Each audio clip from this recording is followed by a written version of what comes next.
So, back in the summer of 2018, a man named Faisal Hussein decided it would be a good idea to take a walk down Danforth Avenue and just randomly open fire into some of the cafes and restaurants along the street.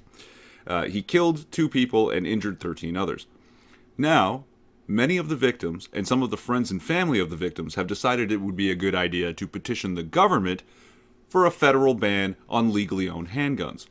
Why the hell should my buddy Craig Bragg have to give up his legally owned revolvers that he paid a pretty penny for, I might add, because some other guy committed crime? What the fuck is... what the...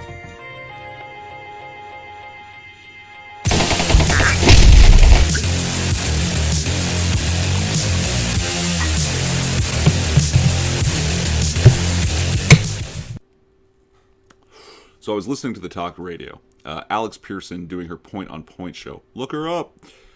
And she had a couple of guests who are all for the handgun ban for terrible, bloody reasons.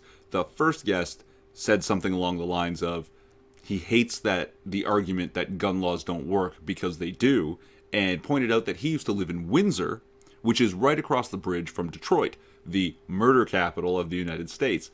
Well, apparently he's unaware that the murder capital of the United States has tighter gun laws than the country at large. It even has tighter gun laws than Canada. Bad argument. The next guest said something, again, I hate this argument. No one has ever successfully argued why a person in Toronto needs a handgun. Are you fucking kidding me? Every single person on the Danforth that night needed a fucking handgun. The fuck? Now, the people who actually put forth the petition, the victims, the family and friends of victims, one of them's name was Noor, I believe it's pronounced. She was friends with Reese Fallon, the 18-year-old girl who was shot in the head and killed. And she gave a very heartfelt speech, and about how she can't move past this, and we should be able to make moves to prevent this kind of thing from happening in the future. And I agree with those kinds of ideas, but I think she's pointed in the wrong direction. Because not that I expect she'll ever see this, but I would like to ask her and the family and other friends of Reese Fallon, do you think that Reese's chance of survival would increase or decrease that night if she had had a concealed carry permit and a handgun? Think about it. Now, here's where most people go wrong with this concept. We call them criminals because they commit crimes. Making a law will end up only punishing law-abiding people.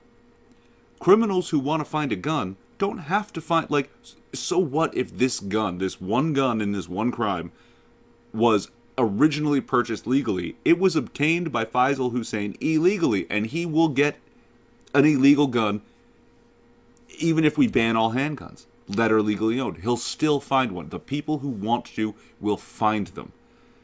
Right? The only way to stop someone with a gun is to have a frigging gun. And you hear all these stories in the United States about how someone with a gun did all these bad things. What's funny is there are actually more stories of people using their privately owned guns to prevent a crime or stop a crime while it's happening. In particular, violent crimes. But they don't publicize those. They don't tell you about those ones. But I mean, what's the CDC numbers? That if you have 30,000 gun deaths, but they include suicides, so that doesn't really count. It's basically about 11,000 gun deaths, including accidents and violent crimes. And the CDC says there are 3 million annual defensive uses of a gun that save lives in the United States. 11,000 versus 3 million. It's pretty difficult to argue with numbers like that. But, they still will. You know why? Nobody talks about it. Concealed carry in Canada.